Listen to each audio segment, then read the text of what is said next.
मैं ये जानना चाहता हूं कि आपके दिल में हिंदू रहते हैं, ये तो आपको कहने की जरूरत नहीं है। आप एक पीठ के महंत हैं और आपकी पूरी विरासत है, लेकिन इस दिल में कहीं मुसलमानों के लिए भी थोड़ी जगह है, सबका विकास, सबका साथ के तहत। देखिए आप, हम लोग जब विकास कर रहे हैं तो विकास में फिर जाति मत मजहब कहां से आ जाता है? कहां से आया मैं बताता हूं। मैं आपको बताऊं पहले। मैं बताता हूं, सुन लीजिए कि गोरखपुर में अगर कोई मोहल्ला है, बाजार है, जिसका नाम था मियां बाजार, आपने उसको कर दिया माया बाजार, करवा दिया। अली नगर कोई था, उसको करवा दिया आर्य नगर। उर्दू बाजार को कर दिया हिंदी बाजार। अब दो दुकान वहां है, एक किसी रामलाल की है तो हिंदी बाजार है, एक सुलेमान की है तो उर्दू बाजार है। ये आपका गोरखपुर है जो आपने किया, इसलिए मैंने हमने पूछा तो कहा कि हमने किया है। नहीं, हुमायूंपुर को हमने हनुमानपुर कर दिया है, इस्लामपुर को ईश्वरपुर कर दिया है, और भी करेंगे अभी जी। और भी बदलेंगे। जो हमारे अनुकूल होगा हम वो काम करेंगे, जिससे हमारी पहचान होगी उसको हम करेंगे। और कोई बुरा नहीं है ये, अगर नाम बदल दिया है। आपने मायावती जी को नहीं कहा जिन्होंने अकबरपुर को अम्बेडकर नगर कर दिया है, इसको भी तो बोलिए। आप कहिए कि मेरे दिल में सिर्फ हिंदू बसते हैं और मैं सबका साथ सबका विकास नहीं, हिंदू का साथ हिंदू का विकास, फिर सबका हटा दीजिए। फिर ये विकास, ये तो नामकरण हुए हैं। हम जब फर्टिलाइजर कारखाना खोलते हैं तो उससे सभी लोग लाभान्वित होते हैं। हम एम्स खोलते हैं तो उससे सभी लाभान्वित होते हैं। हम सड़क बनाते हैं तो सभी लोग उससे लाभान्वित होते हैं। हम गोरखपुर में वायु सेवा शुरू करते हैं तो सभी लोग उससे, केवल हिंदू ही थोड़े जाता है, मुसलमान भी उससे जाता है। एम्स बनेगा तो सभी लोगों का उपचार होगा। और यही नहीं, आप दूर की बात कर रहे हैं, आप जाइए गोरखनाथ मंदिर में जाइए पहले, और गोरखनाथ मंदिर के अन्य क्षेत्र में जाइए, जितना हिंदू भोजन नहीं पाता होगा उससे ज्यादा मुसलमान भोजन पाता है।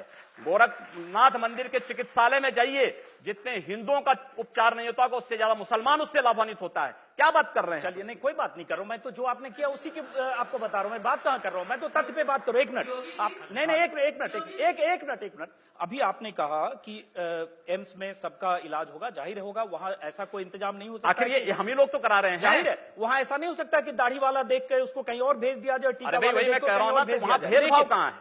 लेकिन फिर ये लड़ाई क्यों ऐसी है कि मियां बाजार का नाम माया बाजार या उर्दू बाजार का नाम हिंदी बाजार, अली नगर को आगे, जिसका जो नाम है रहने दीजिए। क्यों रहने दे?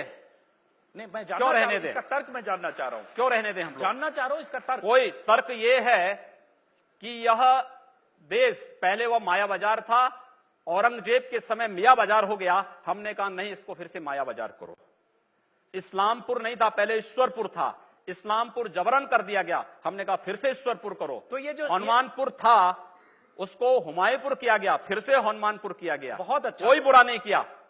अगर किसी विदेशी आक्रांता के द्वारा, एक मिनट, किसी विदेशी आक्रांता के द्वारा किसी कालखंड में कुछ ऐसा कार्य किया गया है, उसको बदला जाना चाहिए। यह देश की सांस्कृतिक आजादी की लड़ाई भी है। सही बात है। तो आप ताजमहल का नाम राम महल कर सकते हैं, क्यों नहीं करेंगे? कर देंगे, बिल्कुल किया जाना चाहिए। आवश्यकता है तो किया जाना चाहिए। चलेगा। तो जो मुमताज महल के लिए शाहजहां ने ताजमहल बनाया, उसको जांच का विषय है, चर्चा करिए ना इस पर कभी खुले मंच पर। अच्छा, तो इसका मतलब जो भी पुरानी विरासत है, अगर कहीं लाल कोई विरासत नहीं, कुतुब मीनार जो देश के हित में होगा हमें वह कदम सख्ती के साथ उठाना चाहिए, बिना सोच, बिना लौंग लपेट के, बिना संकोच के। तो देश के हित में, देश की सुरक्षा के हित में है, आने वाली पीढ़ी के भविष्य के हित में हमें वो कदम उठाने में कोई संकोच नहीं करना चाहिए। तो योगी जी, आप ये मानते हैं, आप थोड़ा गुस्से में हैं, तो मैं कोई गुस्सा नहीं हूं, मैं आपको बता रहा हूं। मैं ये कह रहा हूं कि इसका मतलब हुआ कि आप देश के हित में मतलब मानते हैं, जो 20-22% मुस्लिम आबादी है वो देश हित के खिलाफ है, उनको हाशिए पर रखकर आप अपना देश, अपनी दुनिया। आप कभी गोरखपुर आएंगे ना, वहां मुसलमान जब पीड़ित होता है तो वह कहीं और नहीं जाता, वो मेरे पास ही आता है, कहता साहब देखो फलाना गुंडा उसके पास कोई विकल्प परेशान कर रहा है। और उत्तर प्रदेश सरकार से भी जो पीड़ित होता है तो भी मेरे पास ही आता है, कहीं और नहीं जाता है। अकेले सांसद हूं जो 2, 3, 4 घंटे पब्लिक के लिए खुले उसमें बैठता हूं, कोई सुरक्षा नहीं, कोई तामझाम नहीं, कोई भी आए अपनी बात कहें, और फिर अगर बातचीत से मानेंगे ठीक, नहीं तो आंदोलन का रास्ता वहां तय होता है। हर एक व्यक्ति की सुरक्षा और हर एक व्यक्ति का विकास आपको देखना गोरखपुर में जाकर के देखिए। एक बार इसको ये बोलेंगे, हर एक व्यक्ति मतलब हिंदू हो या मुसलमान, क्या बात कर रहे हैं? जो भारत का नागरिक है, जो भारत का नागरिक है वो हमारा नागरिक है, उसमें जाति मत और पंथ कहां की बात आती है? जब उस अरे मैं सनातन हिंदू धर्म का उपासक बदलना चाहते हैं, सनातन हिंदू धर्म का उपासक हूं, सर्वे भवन्तु सुखिनः सर्वे सन्तु निरामया की बात करता हूं। मैं किसी मत और मजहब का विरोधी नहीं, लेकिन जो भारत का विरोधी है मैं उसका विरोधी हूं। सर, वो कोई भी हो, मैं उसका विरोधी हूं।